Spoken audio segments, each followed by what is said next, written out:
Video abang kali ini berkenaan kes Rogol. Assalamualaikum dan salam sejahtera. Selamat kembali ke channel Syamil Farizmi. Video ni mungkin saya akan post di YouTube, di TikTok atau sebagainya. Namun kalau di TikTok mungkin dia ada part by part lah. Untuk di YouTube saya akan post full video. So kepada korang semua, dah sekian lama abang tak membuat video di YouTube. Sekian lama abang tidak post video berkenaan vlog bercakap seorang-seorang seperti orang gila. Hampir 3 tahun rasanya tidak mengeluarkan video. PKP itu abang ada keluarkan video berkenaan masak-masak kan, berkenaan projek belajar dan sebagainya. So sekarang abang telah habis belajar dan sedang bekerja. Sama tiada masa untuk fokus dalam bidang sosial, fokus dalam bidang YouTube, video dan sebagainya. Sekarang kali ini abang terpanggil untuk memberakamkan video semula di waktu senja-senja sambil tengok awan berarah di gunung Mak Cincang, Gunung Balai Raya.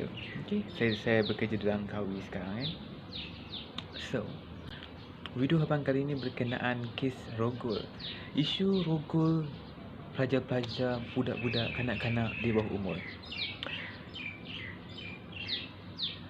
2-3 kali ini dia jadi satu isu yang panas kembali kerana berlakunya kes Rogol antara pelajar sekolah dan orang dewasa. Ada juga di antara pelajar sama pelajar. Dia sebenarnya untuk diklarifikasikan, kebanyakan kes Rogol berlaku ni bukanlah Rogol. Mereka melakukan secara, orang kata suka sama suka. Mereka nak berasa kenikmatan 5 minit. Untuk remaja yang hormon testosteron yang tengah meningkat, menghasilkan sperm, tidak lama untuk bertahan lah. Jiwa muda kan. Maaf kalau video ni agak terbuka ataupun terlampau open. Mungkin akan komen kata ada perkataan-perkataan yang tak patut disebut sebagainya. Namun abang berfikir secara sudut yang lebih positif. Bila kita cakap secara terbuka, bila ada budak-budak tengok, dia akan tahu apa yang kita bagi tahu. Itu pentingnya ilmu, knowledge ataupun penyampaian yang betul. Kalau kita sampaikan benda betul, budak-budak ni diorang akan dapat ilmu. Maknanya kalau kita buat benda ni, kita masukkan ni, masukkan tu, kita lepaskan dalam sebagainya, boleh jadi macam ni. Bila jadi macam ni, kita akan dapat kesan macam ni.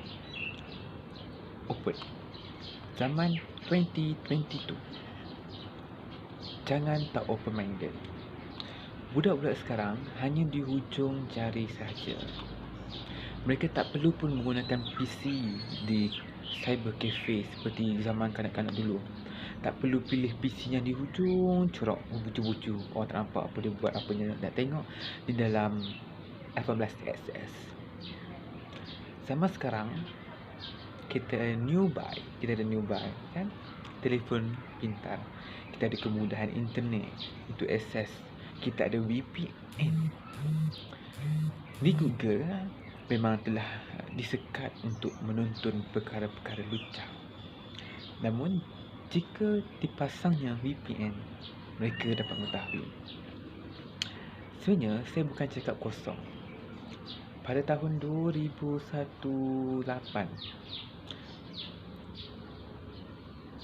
PKP, waktu awal start PKP dalam 2020 atau 2019, saya ada buat kajian menggunakan DS account. Saya mempunyai Twitter DS account, IG DS account, Telegram DS account, WhatsApp DS account. Saya ada 4 application DS account. DS ni dark side account. Maknanya account palsu lah, fake, bukan account real.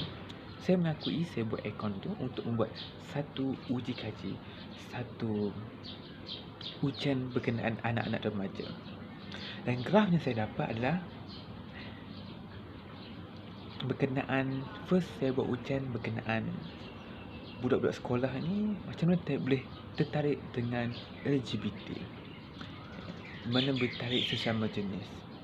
And second, berusaha berujian berkenaan dan seakan berkenaan perempuan pula untuk mengetahui kenapa diorang nak, kalau ada perempuan macam post gambar seksi, buat ayat nakal, kenapa mereka nak DM, diorang nak minta, diorang tunjuk dan sebagainya, diorang sanggup ikut apa perempuan dia cakap demi diorang dapat apa yang diorang nak.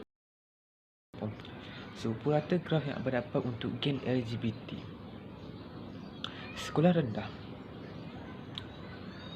dalam 20% telah mengetahui apa itu game, macam mana itu game, dan diorang pun terjebak dengan game. Ini maknanya saya abang cerita berkenaan yang dah termasuk.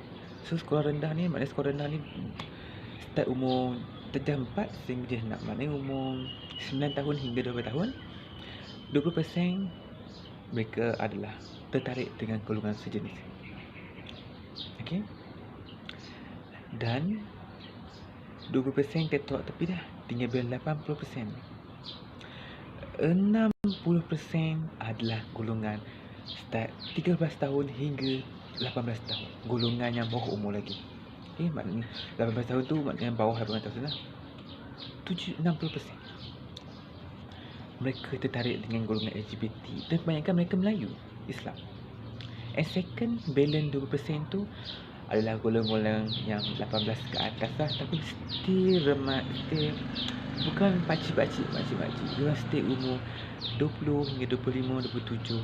Paling tinggi pun yang saya pernah dapat untuk uji kaji ialah 30 tahun. Mungkin orang kata, betul ke kau buat uji kaji sebagainya? Saya mengakui saya ada dark side account untuk mengetahui. Saya check tadi saya buat account gay, saya buat account perempuan. Okay, saya mengakui saya buat benda tu untuk saya mengetahui sejauh mana mereka bertindak, sejauh mana budak-budak ni, remaja yang masih muda bertindak mengikut nafsu serakah mereka. Yang paling terkejutnya adalah kebanyakan mereka ini, kalau yang LGBT, yang gay ni, sejenis ni, lelaki sama lelaki, adik-adik kita ni dia terlibat bukan kerana daripada kecil nafsu mereka terhadap lelaki, minat cenderung mereka ke lelaki, namun diperkosa dan sebagainya. Yang paling saya terkejut adalah diperkosa oleh abang sendiri, ayah sendiri, pakcik sendiri, dan itu menyebabkan dia kata dia boleh tertarik pada lelaki. Macam mana pemerkosaan itu? Saya tunggu kalau ada sambutan dalam video saya buat kali ini. Saya akan ceritakan bagaimana saya tak akan bongkarkan chat tersebut. Namun sebab saya check tak ada, saya set account site saya pun saya dah delete dah, sebab dia hanya untuk uji kaji waktu tu saja. Dia amat tertarik sebenarnya untuk kita mengetahui macam mana dia terjebak. Seumur 15 tahun, seumur 12 tahun, 13 tahun, dia mengetahui apa itu hubungan sejenis. Dia tahu macam mana nak buat hubungan sejenis. Dan dia pernah kata, nanti kalau abang jumpa saya, abang rogol saya. Sampai tahap macam tu. Tak, saya nak sebut, saya nak sebut tu pun rasa macam payah, barat kan. Namun itu yang terjadi. And then saya start buat ke akaun perempuan untuk mengetahui golongan, bagaimana mereka boleh memasuki benda sehingga terjebak dalam terlanjur percintaan dan sebagainya. Mereka kata kerana sosial, kerana media sosial, kerana internet, mereka tengok video dan sebagainya dan mereka nak rasa sendiri. And bila diorang tak ada bimbingan tentang seksual, diorang tak tahu. Memang sekolah mengajar tentang seksual masa form 3, sains bab 4 tentang seksual, okey. Namun itu tak lengkap. Mereka sebelum tu dah mengetahui dah, belajar dan sebagainya. Diorang dah tengok video-video di sosial media, di internet dan sebagainya. So mereka nak mencuba dengan perempuan. Di situlah mula untuk mereka bercinta. Mereka cuba nakal-nakal sikit-sikit. First step diorang akan pegang tangan, sentuh-sentuh. Okay, dia akan sentuh-sentuh tangan, barulah start peluk, and then bercium, and then barulah meraba part-part private seperti payudara, kemaluan perempuan dan sebagainya. And bila dah start macam tu, dia akan menaikkan nafsu. Bila menaikkan nafsu, mereka akan masuk ke the next step. The next step ni yang berkenaan kisah kelamin. Macam orang naik pelamin kan, malam pertama mereka akan terlanjur kan? Mereka tak kisah pun buat kat pondok ke kat standar sekolah ke sebagainya.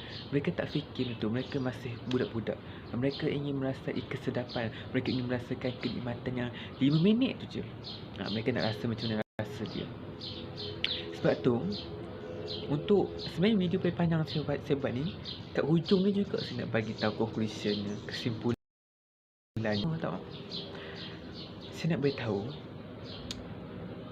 ajarlah adik kita masih kecil, waktu mereka masih sekolah rendah, belum mereka matang. Tapi kalau lelaki tak apa. Lelaki kalau umur 15 pun baru kita nak mula, kita masih lagi nak mengingatkan mereka tentang seksual, no problem. Sebab lelaki ni je lain. Perempuan ni bila kita nak sentuh bab seksual, bila mereka telah datang period, lain, aura lain. Mereka ni, kita pun faham mereka akan segan dan sebagainya. Dia tak sama dengan lelaki. Bila adik kita lelaki umur 15, 16, 17, kita masih lagi boleh tegur, benda ni salah, jangan tengok benda ni, jangan buat macam ni, kemaluan tu jangan macam tu, macam ni. Kita boleh tegur. Dia lain. Kalau perempuan ni kita nak tegur, umur mereka 13 tahun pun janggal sebenarnya, sangat janggal untuk tegur. Sebab tu kita kena terapkan daripada kecil, suruh mereka akib balik. Kalau perempuan ni daripada sekolah rendah tu dah bagi tahu dah private part bagaimana bersentuh.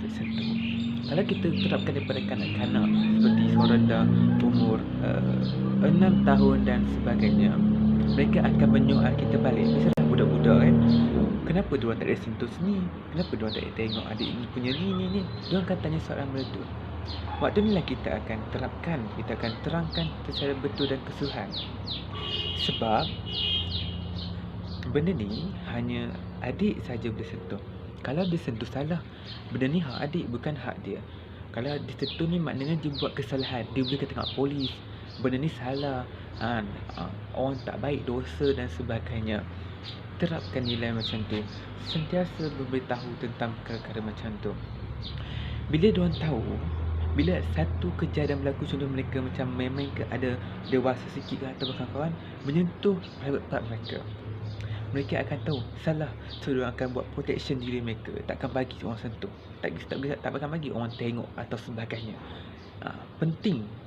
So waktu 2022 zaman ni, jangan terlalu takut, jangan risau merosakkan akal fikiran anak-anak anda. Okay? Benda ni sebenarnya bagus sebab sekarang ni zaman moden, sekolah rendah pun dah tahu dah apa itu seks dan sebagainya. Diorang dah tahu, diorang dah tengok internet dan sebagainya. Tambah sekarang ni umur 6 tahun dah ada telefon sendiri. Tak ada, dan ibu bapa mereka kan busy dan tak pantau pun telefon anak-anak mereka. Sangat bahaya. Terutamanya ke lelaki, terapkan nilai pada mereka. Lelaki yang kebanyakan masuk ke golongan ni, mereka mempunyai wajah-wajah yang kacak, handsome. Dia akan menarik lagi minat pedo. Senang pedo lah perkataannya, penuh dah pedofile apa dah. Saya sebut pedo lah, senang kan. Itu pedo ni golongan dewasa meminati kanak-kanak. Golongan dewasa ni akan menarik budak-budak lelaki ni untuk masuk ke kancah gay, ke kancah songsang ataupun suka sama sejenis. So benda ni kena terapkan dengan betul. Okay, kita jangan lepaskan benda ni secara terbuka. So video ni saya akan post di TikTok, YouTube atau sebagainya untuk kita punya pemantauan dan kita punya ilmu, knowledge. Okay? So jangan malu untuk open minded, untuk cakap secara terbuka berkenaan seksual atau sebagainya. Saya harap benda ni dapat membantu kepada golongan parent di luar sana ataupun adik-adik di sana kena faham. Okay? Jangan buat perkara yang datangnya sekejap 5 minit, namun sesaranya 5, 10 ke 15 tahun pun boleh sesara. Okay? So, Assalamualaikum.